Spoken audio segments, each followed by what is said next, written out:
abordar el tema con nuestros invitados y recordar el natalicio que se cumple este lunes 24 de julio de la gran maestra, la extraordinaria declamadora Dora Alessandra Pinto Izquierdo. Vamos con un podcaster de Juan José Vivas Torijano recordando el trabajo de un ser maravilloso que nos permitía levitar en el conocimiento real de la vida, nos permitía hacer esa lectura entre líneas. Nos referimos a Raúl Gómez Hatín. Sobre este gran escritor, Juan José Vivas nos hizo el siguiente podcast.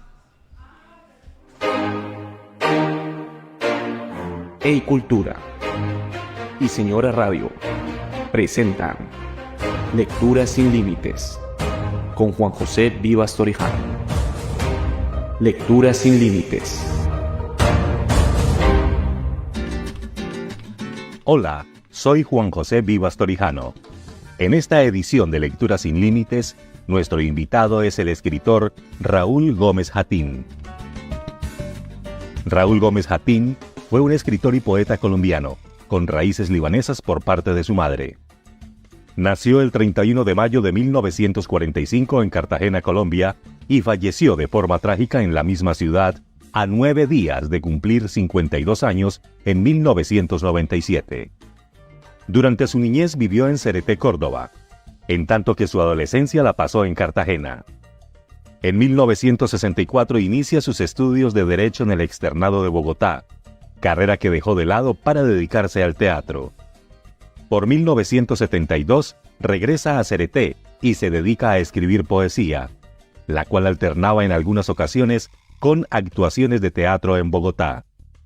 Recordando a Raúl Gómez Hatín, en el aniversario 25 de su deceso, el periodista Gustavo Tatis Guerra escribió en el periódico El Universal de Cartagena en la edición del domingo 22 de mayo de 2022 una muy detallada reseña del poeta, de la cual les compartimos algunos apartes.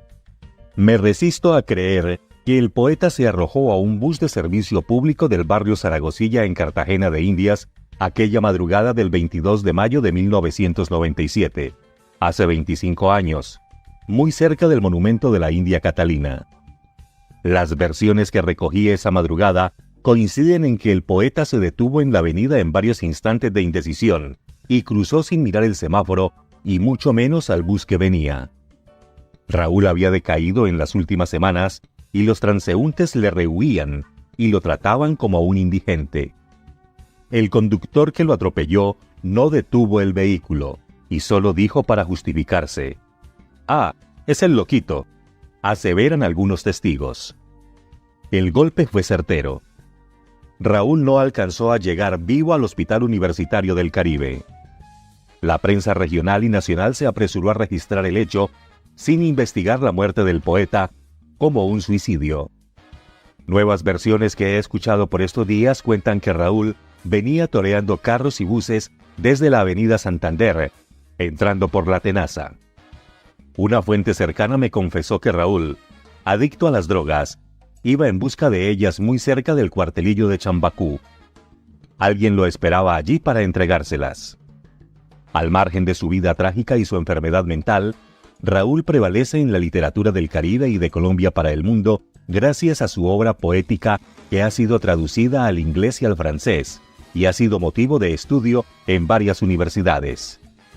En el 2004 se publicó la antología Amanecer en el Valle del Sinú, que reúne la obra de Raúl Gómez Hatín, seleccionada y prologada por Carlos Monsiváis, en edición de Tierra Firme del Fondo de Cultura Económica de México.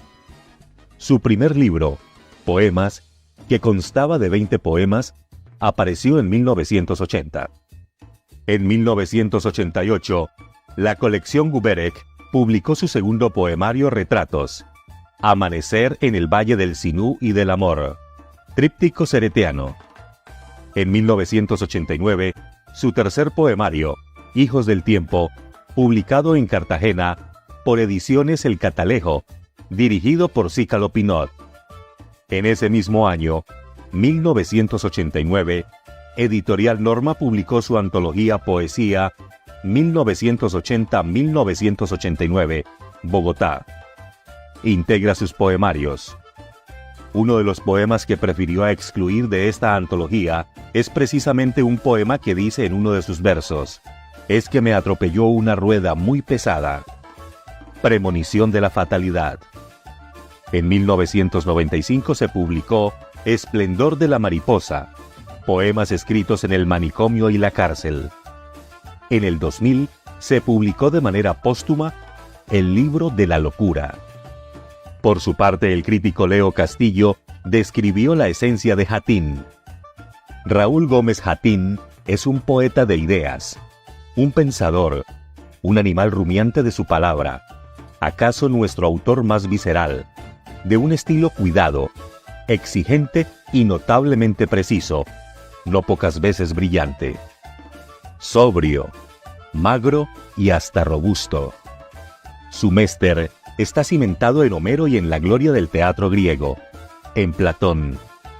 Íntimo como actor y director teatral con el zafarrancho de Aristófanes, la maestra precisión y solvencia expositiva de Sófocles.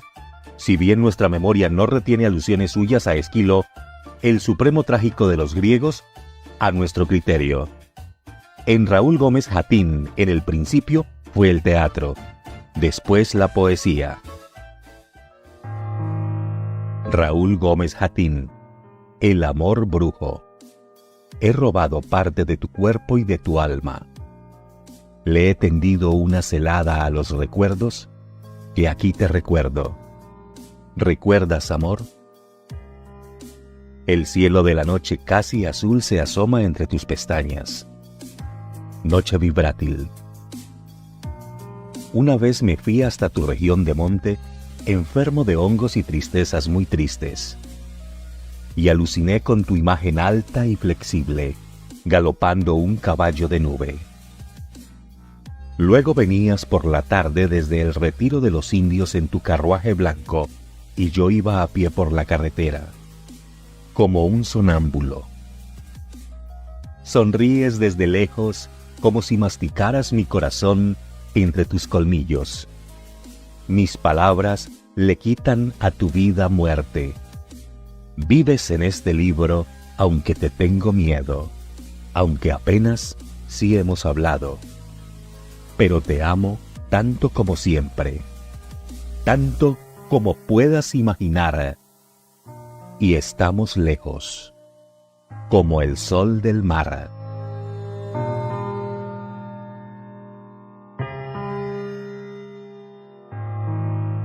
Hatín ha sido traducido a lengua inglesa y francesa. He aquí un fragmento del poema El amor brujo con versos en estos idiomas. He robado parte de tu cuerpo y de tu alma. Le he tendido una celada a los recuerdos, que aquí te recuerdo. ¿Recuerdas, amor? The nearly blue night sky peeks out from behind your eyelashes. Trembling night. Once I went up to your part of the forest, seek of mushrooms and somber sorrows. Et j'ai halluciné avec ton image grande et flexible, galopant un cheval nuage. Alors, tu es venu l'après-midi du retiro de los indios, dans ton calèche blanche, et j'étais à pied sur les routes, comme un somnambule. Lecturas sin límites, con Juan José Vivas Torijano. Lecturas sin límites. Bueno, ese es el abordaje que hace nuestro podcaster Juan José Vivas Torijano sobre la obra de Raúl Gómez Hatín. Realmente maravilloso el trabajo de él desde el Cultura, se lo recomendamos.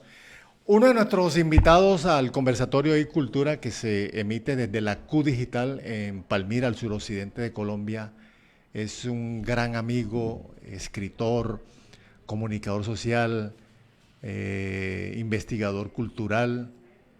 Ha participado como invitado a dirigir y a moderar conversatorios de talla internacional, como es el Hey Festival. Me refiero a David Lara Ramos. Qué gusto tan grande tenerte, David. Bienvenido a Cultura. Un saludo Muy amable, José. Realmente han pasado tantos años. Quería hacer un aporte precisamente sobre el tema Raúl, porque en 1992 tuve la oportunidad de escucharlo en Cartagena en un conversatorio que hacía María Mercedes Carranza, algo que se llamaba En la poesía tiene la palabra. Tuve la oportunidad de escucharlo. Y luego en 1997, que llegué yo a Cartagena, recuerdo que en el Parque Centenario había un tipo caminando en una licra negra y realmente yo no reconocí al poeta, ya realmente estaba en un estado muy deteriorado. Y un vendedor ambulante me dijo, esa persona que usted ve allí, usted lo ve así andrajoso, pero ese es un... Ya Raúl había ganado el Premio Nacional de Poesía y su poesía comenzaba a ser muy reconocida, no solamente en Colombia. Eh, y ahí tuve la oportunidad de darme cuenta cómo ese deterioro sin duda lo llevó a la muerte, aunque existe todavía el mito si realmente fue que él se lanzó al bus o descuidadamente alguien eh, se lo llevó el conductor, algo que realmente aún no se ha investigado mucho y sería maravilloso seguir indagando. Y también el aporte de Heriberto Fiorillo, este gran artista, creador, director de cine, que en el año 2001, si no estoy mal, nos regaló un libro maravilloso como fue Art de Raúl, que recoge prácticamente la historia de su vida, desde sus orígenes allá en Cereté hasta su muerte en Cartagena. Y fue también uno de los primeros que propuso las traducciones al inglés que están precisamente en ese libro Art de Raúl. José, muchísimas gracias por la invitación.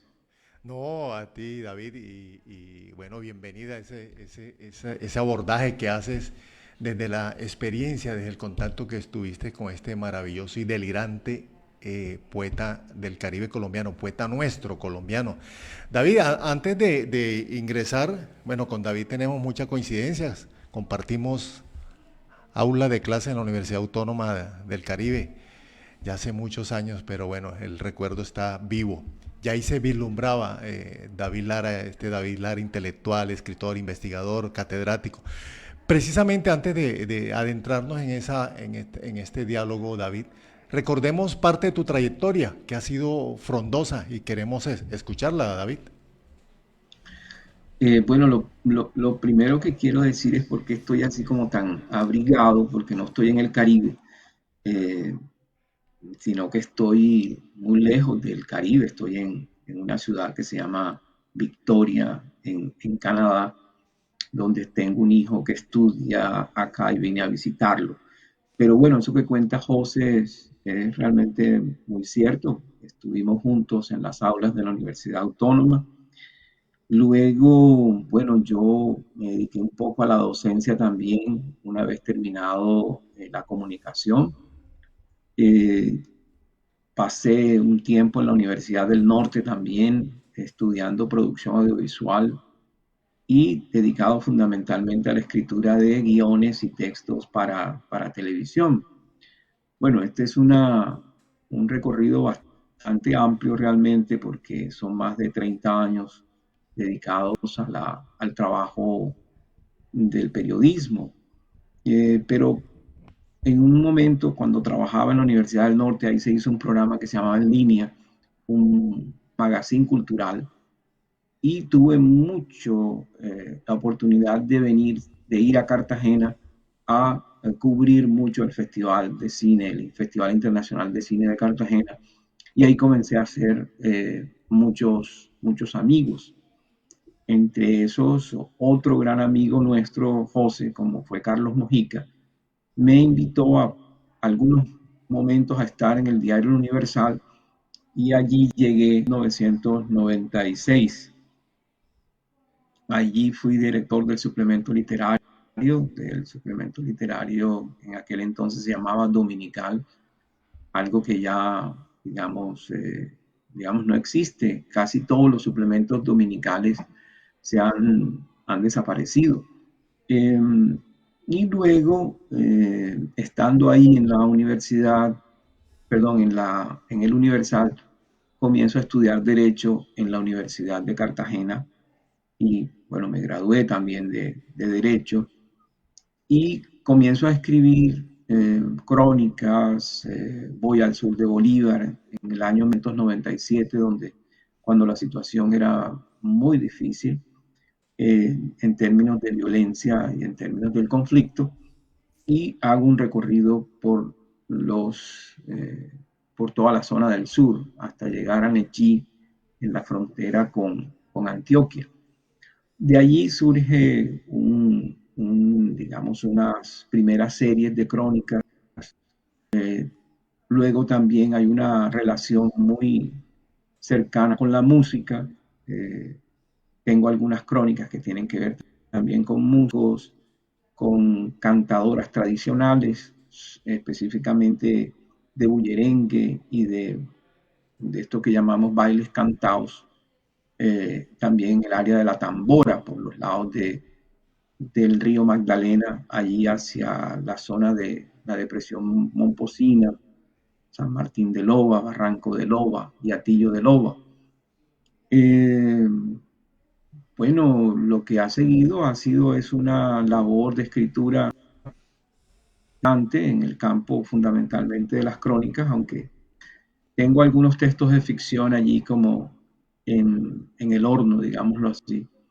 He publicado 2 libros, uno que se llama Pasa la voz, queda la palabra, y el otro que se llama El dolor de volver, que fue publicado en 2018, perdón. En 2020 escribí un diario del confinamiento, se llama así. Es un libro que seguramente estará publicado, si no a finales de este año, a comienzos del próximo. He sido columnista también, estuve como columnista permanente del portal Las Dos Orillas, de un portal en Barranquilla que se llama Barranquilla Abierta. Pero bueno, tengo muchas colaboraciones con El Heraldo, con El Tiempo. Recientemente publiqué un texto en la revista Malpensante, El Malpensante, una crónica sobre la muerte de Rafael Cassiani y la historia de los sextetos allí en la zona de Sincerín, Malagana, donde ahí hubo lo que se llamó la Central Colombia, luego también el Ingenio Santa Cruz, que fueron ingenios que recibían la colaboración de muchos cubanos, y los cubanos trajeron la música y ahí se quedó en esa parte de lo que hoy es Malagana, Gamero, incluso Palenque y Palenquito. David, todo un poco fragmentado, José, pero sí, escucho. No, continúa, David. No, digo que todo esto es un poco realmente fragmentado. Hemos hecho programas para Telecaribe, por ejemplo. Yo hice una serie de gaita que se llamó Cuando el indio quiso ser pájaro, que es una serie de 6 programas de 1 hora para este programa Trópicos que se hace por Telecaribe. El año antepasado, por ejemplo, tuve la oportunidad de realizar los libretos para un programa que se llama Cómo Canto, Cómo Como, que recorrió un poco también el Caribe en busca de estos autores, contando un poco cómo era su cultura desde el punto de vista del comer y desde el punto de vista, por supuesto, del cantar.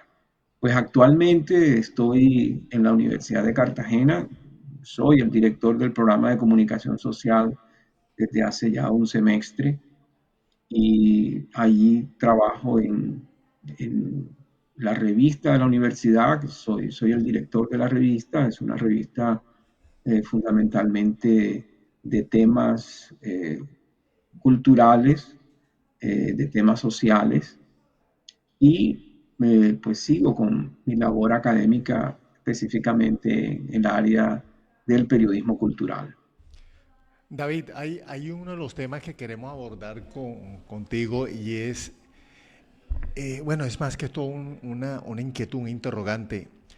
El periodismo debe agradecer la presencia de la literatura para su fortalecimiento, su viabilidad, la aceptación, su carácter masivo, ¿o es totalmente el contrario? Bueno, yo creo que eso definitivamente podría ser toda una tesis, ¿no?, de investigación. En una oportunidad que hablaba con Tomás Eloy Martínez, yo le preguntaba que por qué siempre se hablaba del nuevo periodismo, se hablaba del nuevo periodismo, una nueva manera de narrar, pero siempre se citaban, era a grandes periodistas, por ejemplo, el caso de Martí, por ejemplo, que tiene un texto precioso sobre el terremoto de Charleston. Y él me decía, es que precisamente ese periodismo que hacía Martí tenía ya una esencia y una fuerza de la literatura. Ya pues más adelante, pues conoces tú todos los temas de, por ejemplo, de maestros como Truman Capote, Norman Mailer, que allí desde Norteamérica comenzaron a hacer, digamos, una narración, pero ahí está el libro, por ejemplo, de Susana Rotter, que fue compañera de Tomás Eloy Martínez, precisamente donde se habla de que esa crónica de la que nosotros hablamos hoy, que tiene elementos de la literatura, que tiene rasgos de la literatura, eh, proviene precisamente de esa conexión, es decir, usar un poco los elementos de la literatura, estoy hablando de los diálogos, las narraciones en una u otra persona, la búsqueda de esos recursos de interpretación, porque definitivamente la crónica es un género bastante interpretativo, permitió una conexión con eso que en algún momento se llamó la no ficción. Y creo que eso como rótulo eh, tiene una posibilidad de acercarse más al público.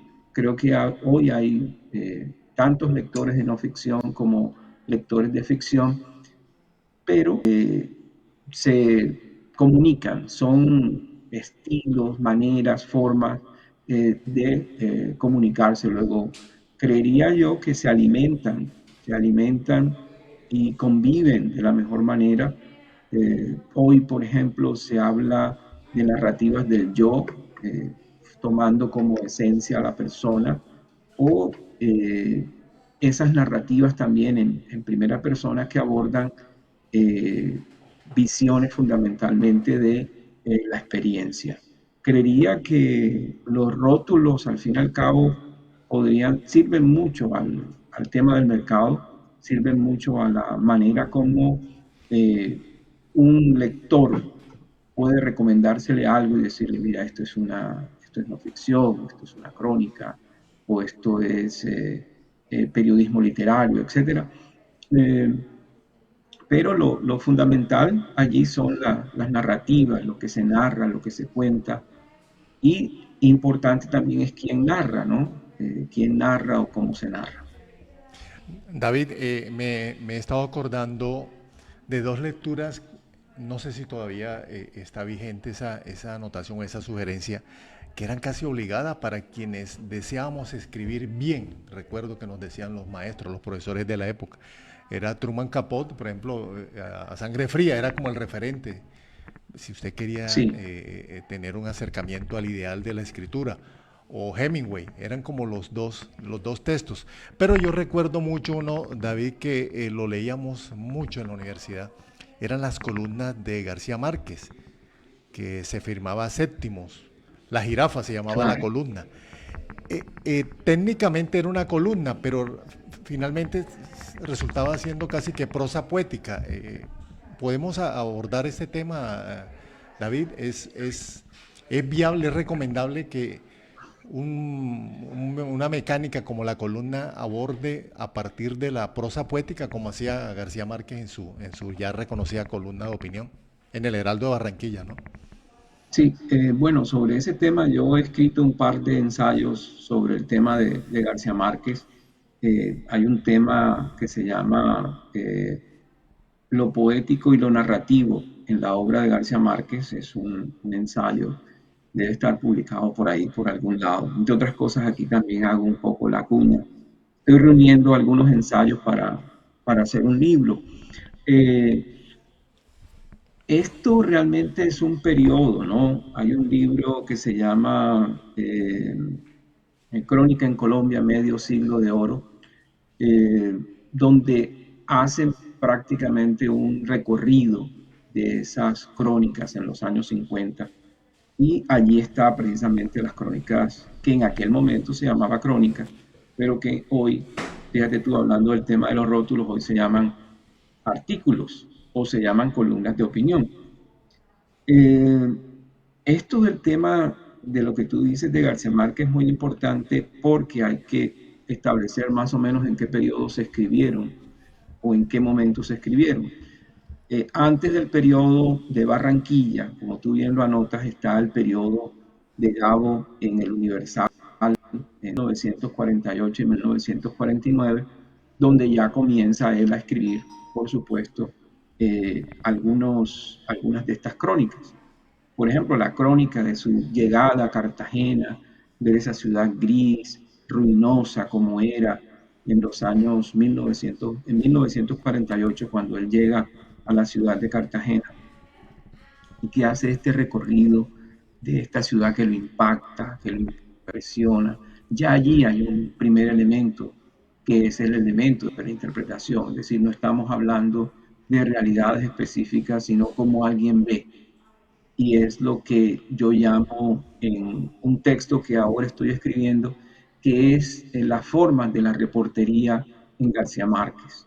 Es decir, él tiene unas fases de reportería muy específico y esa primera parte de ser reportero en el Universal juega mucho con la idea de la interpretación, juega mucho con la idea de la manera como yo miro, y eso definitivamente es absolutamente subjetivo, ya más allá de las discusiones entre la objetividad y la subjetividad. La manera como yo miro ya tiene lleva allí implícita una subjetividad. Ese periodo está marcado por la censura, es decir, el periodo de 1948, incluso hasta 1955, cuando él sale del país, está marcado por la censura. Y esta censura permite entonces como una especie de licencias para intentar burlar un poco la censura, y eso está documentado en la manera como ellos, incluso ahí está un equipo que es el equipo que estaba en el Universal en ese momento. Hay un personaje que es Héctor Rojas Erazo, también un gran escritor del Caribe, y que en algún momento le propone inventarse un poeta nicaragüense del romanticismo, etcétera. Y ellos le hacen una entrevista a ese poeta. Incluso hay columnas en las que lo reciben en el aeropuerto. Esto podría estar ligado a la ficción, pero son formas en ese momento un poco de evadir la censura, que era una censura que estaba allí en las redacciones y que definía que se publicaba y que no. Bueno, luego viene, por supuesto, el periodo hasta el relato de un náufrago, por ejemplo, el relato de un náufrago, que es una nueva forma de aproximación, porque se trata de una entrevista que él hace directamente con este sobreviviente de este naufragio y que conocemos nosotros de la autoría de que fue Gabo allá en los 1970 y algo, cuando fue publicada como obra, pero mientras tanto quien aparece como autor es el mismo náufrago que ahora no recuerdo el nombre. Eh, Luego estos periodos, digamos, de reportería, de formas de hacer reportería, ya van transformándose. Es decir, ya la reportería de relato, de historias de un secuestro es completamente diferente. Ya allí estamos hablando ya de formas de verificación, estamos hablando de contrarrestar fuentes, porque allí ya, digamos, Gabo está en otra fase de la manera de hacer reportería. Creería que la crónica en general ha pasado por toda una fase, ¿no? Una serie de momentos, y el momento, por ejemplo, el que estamos viviendo hoy es un momento en el que necesitamos más espacios para publicar. A veces, cuando envío una crónica al Tiempo, por ejemplo, hace poco me publicaron una crónica sobre Pipe Peláez, este compositor vallenato. Siempre te piden como menos palabras, ¿verdad? Es decir, ¿por qué no haces eso? Un relato que tiene 5.000, 6.000 palabras, entonces quieren que uno escriba, por ejemplo, ¿por qué no te escribes una versión de 1.000 palabras? Eso resulta para uno difícil. Pero en general, volviendo un poco a la pregunta inicial sobre esos relatos que eran necesario leer, creo que es importante para las nuevas generaciones tener referentes. Y en ese momento, en los años 70, los grandes referentes, uno para lectura, nosotros que comenzamos a estudiar más o menos en los 80, escritores como Cepeda Zamudio, por ejemplo, Héctor Rojas Erazo, Gabriel García Márquez, eran Alfonso Fuenmayor, eran los referentes que uno realmente necesitaba. Y por supuesto, como tú lo acabas de mencionar, los norteamericanos, ¿no? Truman Capote con su, fíjate que ese rótulo se llamaba novela de no ficción, lo que en sí mismo resulta una contradicción. No puede haber novela, incluso también se llama novela verdad, ¿ya? Y resulta sí, que eso es una contradicción, pero es un rótulo, ¿no? Luego, querido José, creería que las lecturas están allí, y más allá, si utilizamos los elementos de la literatura, creo que lo más importante es tener o alcanzar una voz propia, basado precisamente en esas subjetividades que nos van construyendo, que por supuesto hacen parte de las lecturas. David, quiero compartirle esta inquietud no al amigo, no al periodista, al escritor, sino a quien está al frente de una facultad de comunicación social, como es el caso suyo de la Universidad de Cartagena. ¿Cómo es la percepción del lector versión 2023 frente a un texto literario escrito por un periodista o un texto periodístico escrito por un escritor?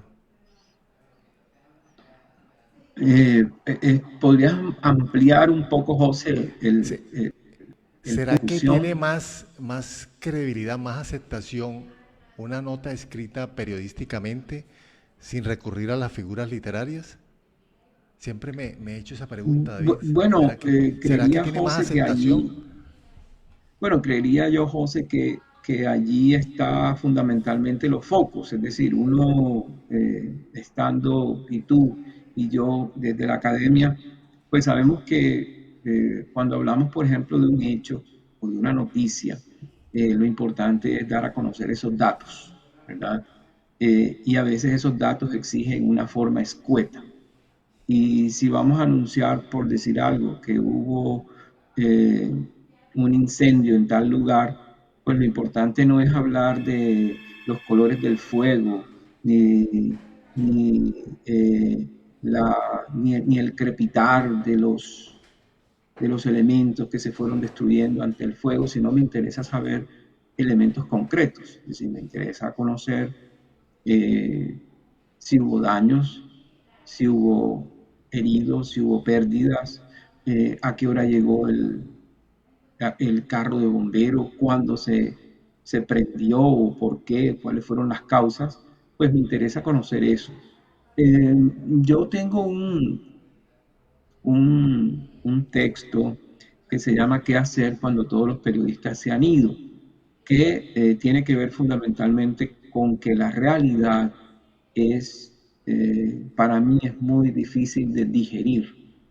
Y hay periodistas que, por ejemplo, dicen, no, hubo un incendio, tantas personas murieron o tantas personas heridas, el carro bombero llegó a tal hora, etcétera, etcétera. Pero después de eso hay que mirar en profundidad, por ejemplo, ese local, cuándo se construyó, qué quedó en ese local, qué quedaba antes, de qué manera vivían las personas allí o quienes vivieron allí. Entonces aparecen como unas capas de la historia. Ahora, ¿qué me interesa a mí? Pues allí tendríamos que hablar entonces de los tipos de lectores. Hay lectores que no les interesa los matices ni los colores de la candela ni del fuego y les interesa más la aproximación que tú hagas sobre la realidad y punto. ¿Ya? Y como hay también lectores que no les interesa la ficción. Entonces hay gente que dice, ¿para qué me interesa leer ese poco de mentiras? Si yo lo que me interesa leer es, por ejemplo, de una biografía. Me interesa saber dónde estudió, cómo hizo para llegar a tal lugar. Luego creería que lo que habría que proponer son ofertas de lectura, ofertas de estilo, ofertas de visiones, ofertas de maneras de ver, que creo que eso es absolutamente fundamental. Ahora, tú dices, si un texto tiene, por supuesto, eh, una mejor manera de capturarlo, etcétera. Creo que inicialmente cuando ocurra el incendio me interesará saber esto, ¿no? Los datos precisos. Ya después del incendio me interesaría conocer otras cosas, la vida de las personas que estuvieron allí, la vida incluso de los bomberos. Hace algún tiempo que, por ejemplo, que estuve en Nueva York y miraba en el museo en el museo del 9/11, el 11 de septiembre, y había toda una sección que homenajeaba precisamente a ese grupo de bomberos que falleció por llegar muy pronto a la torre y murieron.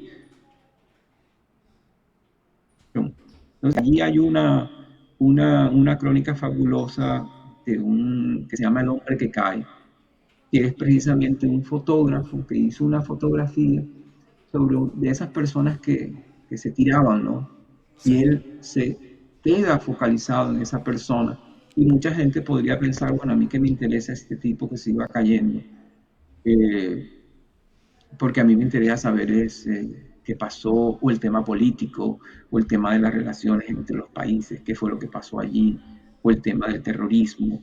Pero hay una persona que se ocupa de ofrecerle a la gente la historia posible de este hombre que cae, y él comienza a buscar y a detallar qué zapatos tenía, por qué iba de esa manera, cómo era su chaqueta, y llega incluso a medio identificar el posible hombre que iba cayendo de esas torres gemelas. David, en tu obra hay mucha musicalidad. La presencia de las cantaoras, esas mujeres que cantan frente al Río Grande, la Magdalena. ¿Cómo llegaste, digamos, entre comillas, esa especialización?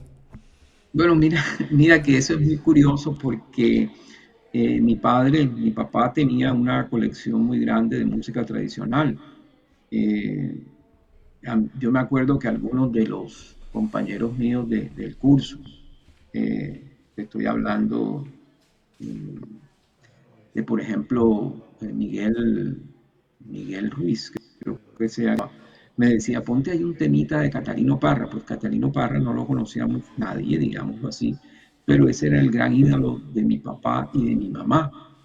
Y luego cuando vine a Cartagena, que tuve la posibilidad de ir, por ejemplo, a Soplaviento y conocer personalmente a Catalino Parra, eso como que se me prendió allí como una fuerza musical que viene precisamente de esa construcción del pasado, ¿no? De lo que tú precisamente ahorita hablabas.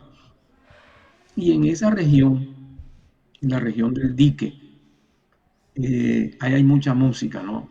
De ahí salió Irene Martínez, de ahí salió la niña Emilia, de ahí salió el viejo Magín Díaz, de ahí vive todavía el Goyo Almeida, compañero permanente de Catalino Parra. Y luego todo mi viaje por festivales de música popular. De hecho, mi tesis de maestría está prácticamente dedicada a estos festivales. Entonces, allí comenzó como una relación muy cercana con todas estas mujeres. Te estoy hablando de Telvina Maldonado, de la señora Petrona Martínez, de Martina Camargo, cantadora de San Martín de Loba. Y bueno, también comencé a escribir, ¿no? Mucho sobre la vida y la historia de estos personajes que me parecen tan sencillos que el hecho de ser artista no los transforma. Pues Catalino Parra era un tipo que luego de recorrer o de ir, por ejemplo, a los Olímpicos de México en el año 60 y algo, llegaba y le quitaba su ropa y se iba a pescar. O igual, por ejemplo, sucedía el viejo Magín, que se iba para Estados Unidos o recorría Colombia llevando su música y cogía su machete y se iba, o el viejo Rafa Cassiani, a quien escribe una crónica en El Mal Pensante, era un tipo que luego de venir de Jamaica, pues se iba para su rosa a terminar de limpiar una yuca que tenía, por ejemplo. Luego, entonces esa condición tan humana de estos seres fuera de la cosa del famoseo y de esa vida un poco banal en la que están muchos artistas, eso definitivamente me cautivó. Y si escribo sobre ellos es precisamente para entender un poco las razones de esa humanidad, las razones de ese seguir siendo ellos, ¿no? Seguir siendo los campesinos que son a pesar de todo ese reconocimiento que tienen. Por ejemplo, el caso de la señora Petrona, recientemente galardonada con el Grammy Latino, era una señora que venía de su recorrido por Europa y se bajaba al arroyo Ajimolío, allí en Palenquito, a recoger su arena, porque era su actividad, forma de ganarse la vida. Luego, la musicalidad, la música está fundamentalmente relacionada con los seres humanos.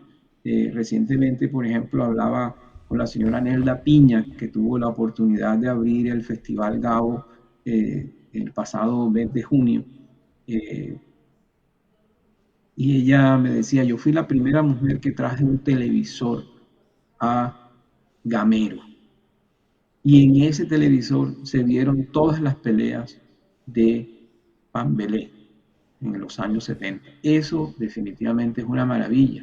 Y la señora dice, yo sacaba el televisor todas las veces que iba a pelear Pambelé y esta cuadra aquí se llenaba de gente y veíamos la pelea. Luego eso es lo que me cautiva más allá de la música, sino lo que me cautiva es precisamente su humanidad y por supuesto sus talentos, porque son compositores, porque hacen música, hacen letras, a pesar de a veces no saber leer ni escribir.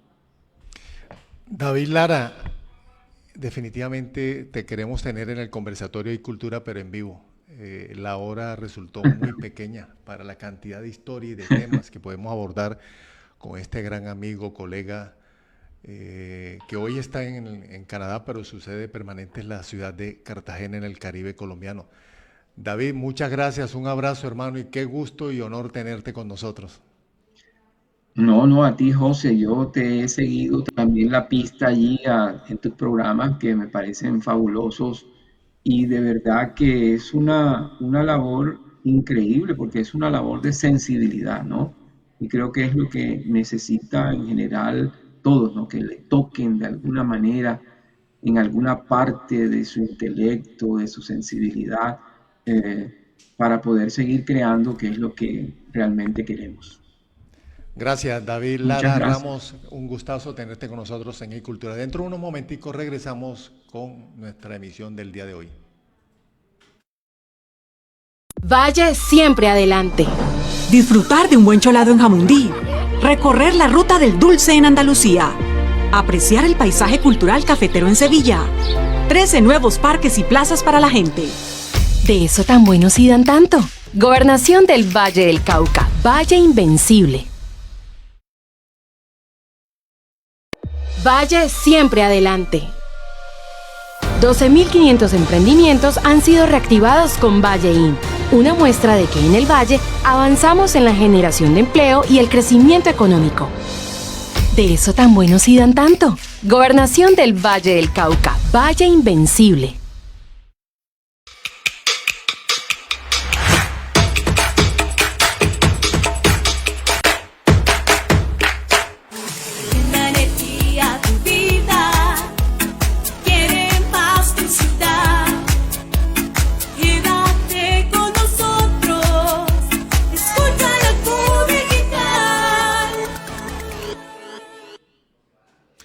Este 24 de julio vamos a celebrar, a abrazar la declamación latinoamericana. Es el natalicio de la gran maestra Dora Alessandra Pinto de Izquierdo. ¿Cuál fue el valor de la maestra caribeña, cartagenera, pero con un corazón, y estuvo con nosotros en la ciudad de Palmira durante gran parte de su vida? La declamación en este continente tuvo un antes y un después, y ese punto, ese justo medio, se llamó Dora Alessandra Pinto de Izquierdo. Ella incorporó a la declamación que Berta Singerman, quien fue su gran profesora y considerada la mejor del mundo, ¿qué aporte le hizo a la declamación? Ella tomó rasgos del teatro porque era directora de teatro, además de escritora, profesora, y una mujer que además de incorporarle elementos del teatro en su puesta en escena, tenía algo muy importante, era totalmente congruente con el texto que abordaba en su montaje. Generalmente lo había trabajado en territorio. Por eso era tan arrolladora y los reconocimientos fueron a nivel nacional, a nivel internacional. Ganaba concursos de declamación. Cuando juntaban a los mejores, a los ganadores de ganadores, ella ocupaba el primer lugar. Una gran maestra y un gran ser humano. Queremos compartirles a cada uno de ustedes este recuerdo, este legado maravilloso de la gran maestra Dora Alessandra Pinto de Izquierdo, a quien siempre le vamos a dar las gracias porque consolidó la cultura colombiana. Escuchemos y observemos a la maestra. Por esa razón, voy a abusar de ustedes. Le pedí al joven moderador del programa que me permitiera siquiera 2 minutos más, porque quiere mi corazón en esta tarde desahogarse. Son pocos los momentos que tenemos para encontrarnos con público selecto, con gente que ama lo que hacemos. Son pocos realmente los eventos en que tenemos estas oportunidades. Yo tengo un grupo en Cartagena con el que nací artísticamente y nos denominamos entre nosotros Me lees y te leo. Me lees y te leo, porque en esa acción nos pasábamos el tiempo leyendo el poema del compañero, el compañero leyendo mi poema, y por eso somos el grupo Me lees y te leo. Entonces, voy a hacer un mini recorrido por lo que ha sido mi vida de artista. Soy directora de teatro, pero me gusta mucho la poesía, intento ser poeta. Con el perdón de doña Águeda, porque este tema ya es conocido acá. Y dice, barquitos de papel. Recuerdo cuando era niña y los cuadernos rompía para hacer barquitos pequeños cuando en mi pueblo llovía. Sentada sobre el andén que hacía frente a la cuneta, colocando en los barquitos mensajes con tinta negra, yo soñaba que llegarían muy lejos de mi tierra, que los encontrarían otros niños jugando en otras cunetas, que leerían mi mensaje y me llegaría una respuesta. Mas se me quedó la nostalgia de que nadie los leyera, porque pasaron los años y yo, sentada en la acera, cada vez que llovía en mi pueblo, como si el agua entendiera, le preguntaba muy quedo, ¿por qué no llegaban los barcos que yo esperaba vinieran? Y mira si habrán pasado lluvias desde aquella época, que se están tornando blancas las hebras de mi cabeza, y todavía me pregunto si hubo alguien que leyera las quejas que en esos barcos yo escribí con tinta negra.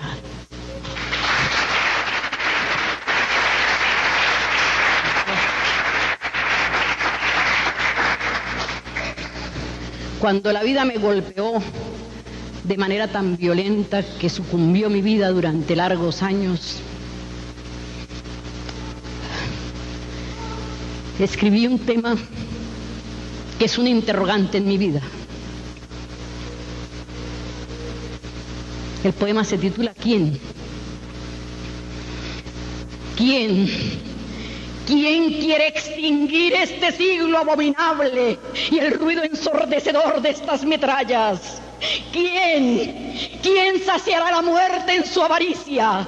¿Quién desciende a la entraña de la tierra para engendrar la paz y la justicia? ¿En qué garganta se estará gestando el patético no de nuestro hartazgo? ¿Quién devuelve la irrigación a los cerebros? ¿Dónde encontrar el reposo a este cansancio? ¿Quién acciona este eje enmohecido?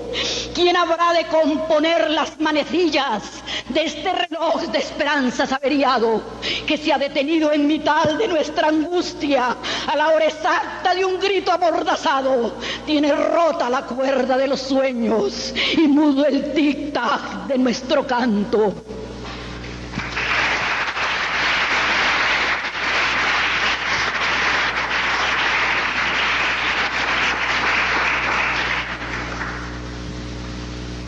Me remonto a mi infancia soñadora a través de mis intentos de poeta y salto ágil, radiante de alegría, desnudo el pie sobre la arena ardiente, mi tersa piel con su color cobrizo y un rayo de sol besándome la frente.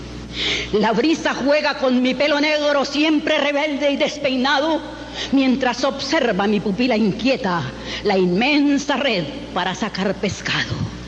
Miro el espacio semiazul del cielo con tintes rojos y violeta y absorta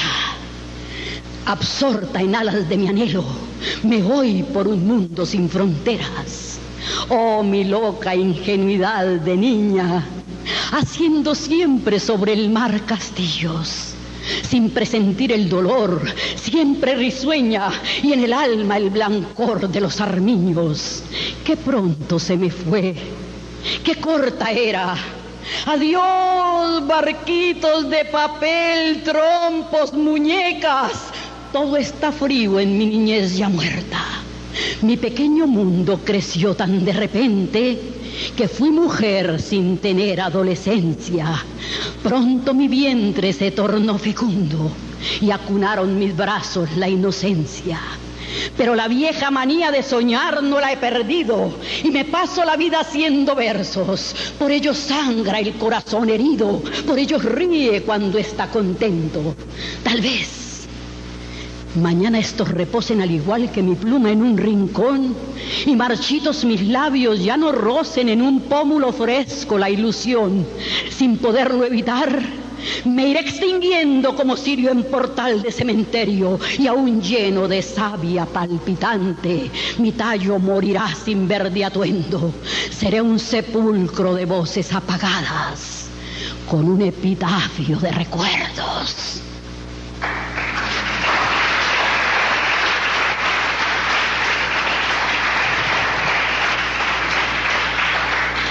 Este es un poquito atrevido, erótico,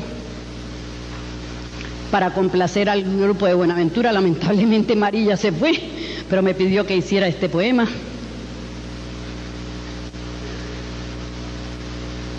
Heme aquí, tendida sobre el lecho, ansiosa de ser crucificada en el lúbrico madero de tu cuerpo. Hunde en mi cetrina carne la perla de herradura de tus dientes. Con loca digitación trenza mi pelo. Prende a mi erizado pezón tu boca ardiente. humedece mi labio sitibundo con el néctar dulcísimo de un beso. Encarna el mayor de los verdugos, latigando mi piel con tus caricias, y haz que ascienda la escala de los vértigos, envuelta en el sopor de estas delicias, para luego morir plena de gozo, como Juana de Arco calcinada en las lenguas del fuego tempestuoso que enciende tu pasión aquí en mi entraña. Pero hazlo ahora que pequé de amarte y que por amarme también estás pecando. Tal vez mañana nos resulte tarde y expiemos nuestra culpa con el llanto. Hazlo ahora que en mi ser crepita un pulpo ciego con sus 1000 tentáculos, que aún es fértil mi morena carne, que aún me buscan tus potentes brazos. Toma el volumen de mi esfinge bajo el arco triunfal de esos 2 garfios y haz que tibia mi sangre se deslice como el aroma sutil de un incensario. Levanta luego mi exangüe anatomía y ofréndala a tu Dios en holocausto. Valle siempre adelante. Disfrutar de un buen cholado en Jamundí. Recorrer la ruta del dulce en Andalucía. Apreciar el paisaje cultural cafetero en Sevilla. 13 nuevos parques y plazas para la gente. De eso tan buenos y dan tanto. Gobernación del Valle del Cauca. Valle invencible. Valle siempre adelante. 12.500 emprendimientos han sido reactivados con Valleín, una muestra de que en el Valle avanzamos en la generación de empleo y el crecimiento económico. De eso tan buenos y dan tanto. Gobernación del Valle del Cauca. Valle invencible.